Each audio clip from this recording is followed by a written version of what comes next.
these posted, right? Videos?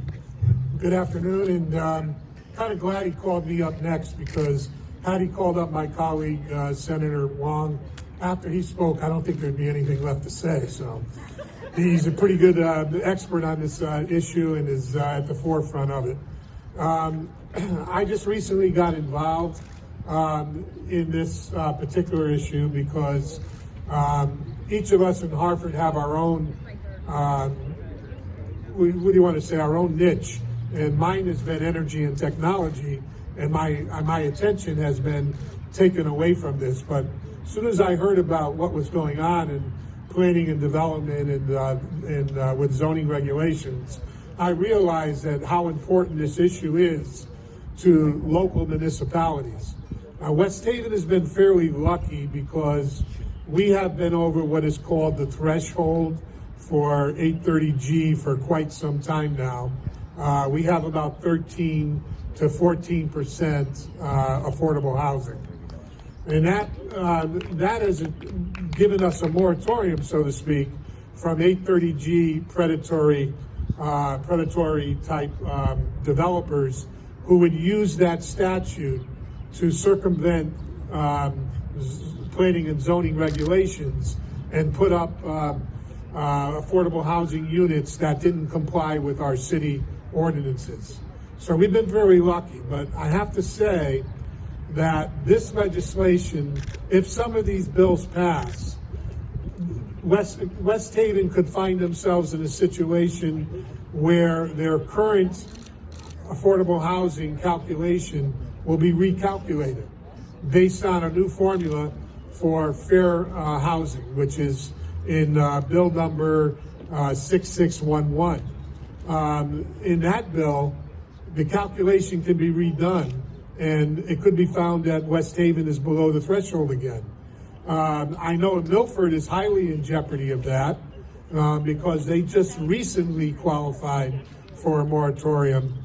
And if the recalculation goes through, Milford might find themselves having to redo their calculations and try to bring themselves up to the threshold. Now, what the threshold does is it allows a city to protect itself from a developer who might come in and maybe he wants to put up a 6-unit facility on a highly trafficked area, but there isn't 2 areas of egress. There isn't enough passage for emergency vehicles. So for one reason or another, the local zoning board denies the application. Well, then the very next day, the developer decides, well, you know what, I want this project, and the heck with the zoning commission, I'm going to file under 830G. And then that person, they can then go and build this facility without following the regulations for zoning. So that's just a little background information, but what's going on now, the whole idea of taking zoning out of the hands of local municipalities and turning it over to the state of Connecticut for all the reasons that my good friend Steve Mullins went through, it's a very bad idea.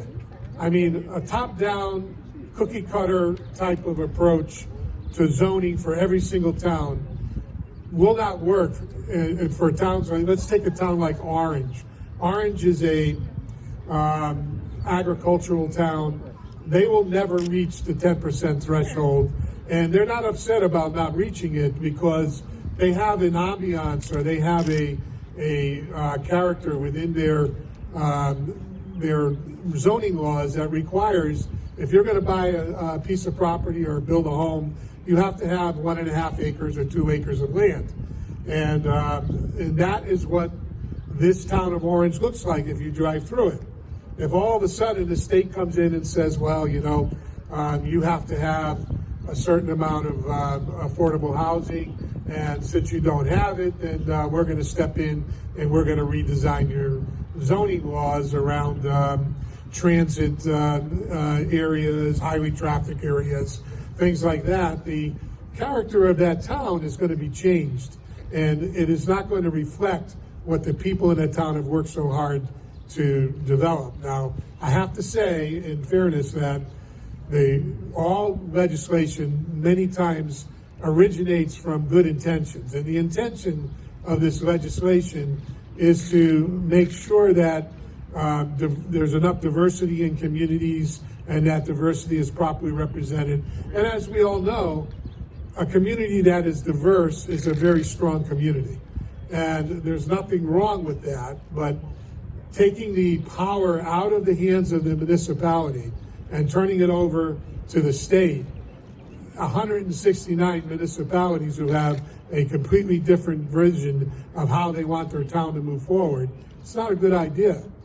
And so what can be done going forward is, instead of being heavy-handed about it, there are laws out, rules or statutes out now that require towns to give a plan for their housing plan or their affordable housing and how they're going to move forward in the future by the year 2023. So I say, let the statute play out, let the municipalities give their plan to the state, and then let them work directly with the stakeholders to develop a plan that works. But to turn around and remove the zoning boards and have them have a second seat to a state zoning, I think is going to create problems. Some of the problems you might create might be some towns are not set up, their sewage is not set up to be able to handle large facilities that would be multi-units and what have you. And that could lead to environmental problems. Other towns have sewage situations that would be able to handle that. So I think that all these things have to be taken into account, because let's say you're one of these towns that doesn't have the proper sewage to support a multi-unit affordable housing complex. Well, guess where the expense is going to fall on? The state's not going to come in and rebuild that sewage up to where it would be able to support it. The town is going to have to be mandated to pay for that. So additionally to that, the stress that's going to be put on many of these towns' educational systems, as you know, it's about $15,000 per person to be educated. That's going to put additional stress on these towns. So that's a pretty far jump from where I was supposed to go with the bill numbers. But I don't want to give you all these bill numbers. I just want to alert you to the fact that there are three major ones.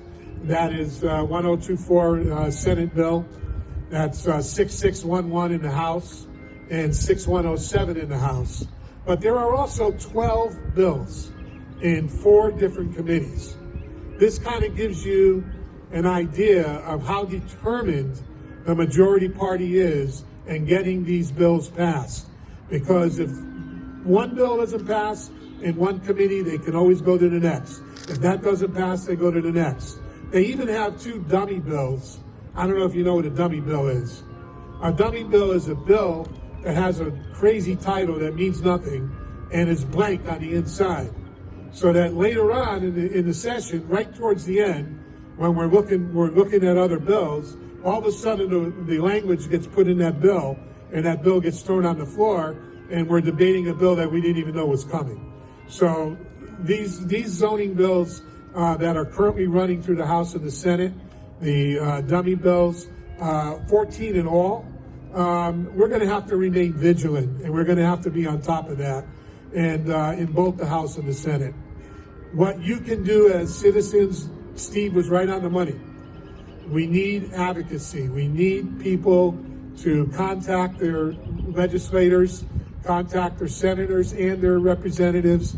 You need to flood their offices. Now, I don't see enough people out here that could make a difference if you yourself sent the form out. But everybody knows 10 people, and those 10 people know 10 people. And if everybody gets 10 people to send a letter and you flood your legislators with it, I want you to think for just a second what happened when the tolling in Connecticut came out last year. That tolling bill, the people were thinking, well, boy, we're getting tolls in Connecticut. But then the people of Connecticut stood up, spoke up, wrote letters, went to Hartford and protested, had rallies such as this throughout Connecticut, and guess what? Not only was that bill taken off the floor, but Lamont is now